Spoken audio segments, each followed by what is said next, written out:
Este hecho ocurrió aproximadamente en el año 1600, en las cercanías de la plaza de armas de la ciudad del Cusco, específicamente en el edificio que en la actualidad es conocido como el Palacio del Almirante, que ahora alberga el Museo del Inca. Este conocido edificio tuvo muchos dueños, y uno de ellos fue justamente un español muy arrogante, conocido como el Almirante. Y en medio del patio tenía una fuente, del cual los sobrevivientes del que fue el gran imperio inca, ahora en su calidad de sirvientes de las demás casas, aprovechaban para llenar sus vasijas con agua. Cierto día, donde el almirante no podía conciliar el sueño, se encontraba iracundo, que para todas las personas que lo conocían era ya un estado natural de este personaje. «Miserables indios», decía. Cogió un azote, decidido a castigar severamente a quien encontrase en su pozo, cuando... ¿Qué es ese ruido? ¿Quién hace bulla? Se asomó a ver con mayor claridad y vio una sombra a la que se abalanzó con tal vehemencia, sin importar que el cuerpo contra el que arremetía era la de una pobre anciana, que no pudo defenderse y que solo reaccionaba con sus gritos lastimeros, pidiéndole que dejara de castigarla de esa forma de tal magnitud, que a consecuencia de ello murió a golpes bajo el azote y la ira del almirante.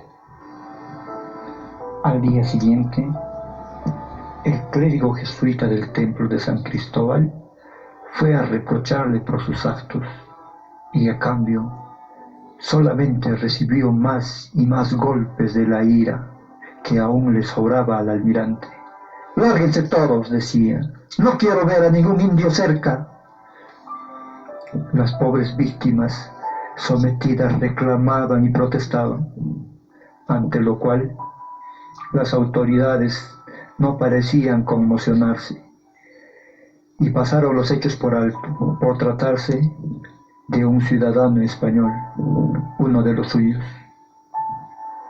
Pero la Iglesia se sintió golpeada e indignada y reaccionó con una carta mandada desde Roma, firmada por el propio Papa, que ordenaba la inmediata excomunión de este personaje.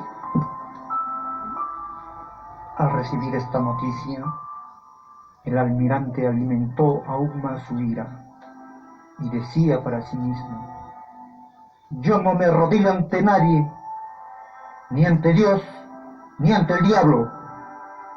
Así, de esta manera, esa misma noche, sin contar con la protección de las autoridades, ni del pueblo, ni de Dios, fue atacado sorpresivamente por unos seres extraños que lo torturaron durante toda la noche, sin importar los gritos de desesperación que emitía el almirante.